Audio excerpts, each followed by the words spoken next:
عندك خلاط ولفه جلاش، انزلي كده بلفه الجلاش في الخلاط وهفاجئك بالنتيجه. يلا بينا. انسي بقى ان انت تشتريها من بره تاني ابدا، هفاجئك بجد بالنتيجه.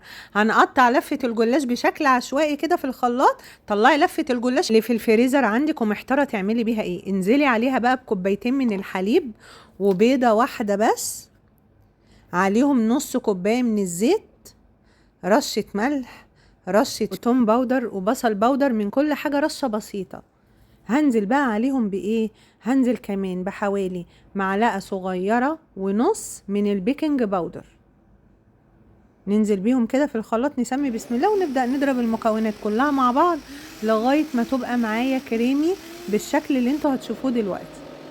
خلاص كده انا ضربت المكونات مع بعض. هجيب صينيه مقاس 24، هدهنها كده بمعلقه سمنه، وهنزل بقى بالخليط بتاعي. وبكون مسخنه الفرن من قبلها بربع ساعه، الفرن يكون سخن، الرف اللي في النص درجه حراره 200. هنا بقى هنزل عليها بكاتشب كده من على الوش، وعندي هنا فلفل الوان اخضر احمر اصفر متقطع كده شرايح رفيعه، هنزل بيها من على الوش كده.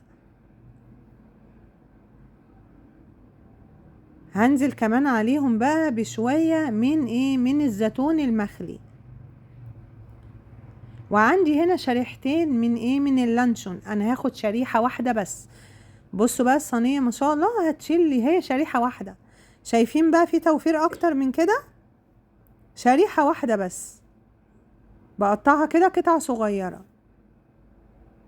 وبنزل عليهم اي حشوه انت تحبيها، مش شرط لانشون، ممكن ميكس جبن، اي حشوه. هنزل بقى كده بشويه من الجبنه الموتزاريلا من على الوش.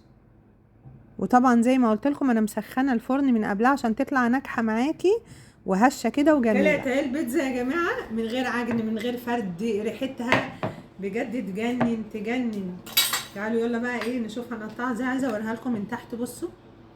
بصوا من تحت مستويه ومحمره وتحفه. ما تنسوش بقى يا امارات تصلوا على الرسول عشان نكسب اجر انا وانتوا لو انتوا وصلتوا لغايه هنا. بقطعها مثلثات كده بالشكل ده، بجد تجنن وريحتها رهيبه. يلا بقى كده نبدأ ناكل. بصوا شكلها من تحت كمان، بصوا شكلها من تحت عاملة ازاي. بسم الله. بصوا تحفة، حلوة قوي. جربوها يا جماعة، حلوة قوي من غير ما تعجنوا ولا اي حاجة. عندك لفة جلاش متبهدلة في الفريزر ومتقطعة، حطيها في الخلاط واعملي لهم احلى صينية بيتزا رهيبة. جربوها حلوة قوي.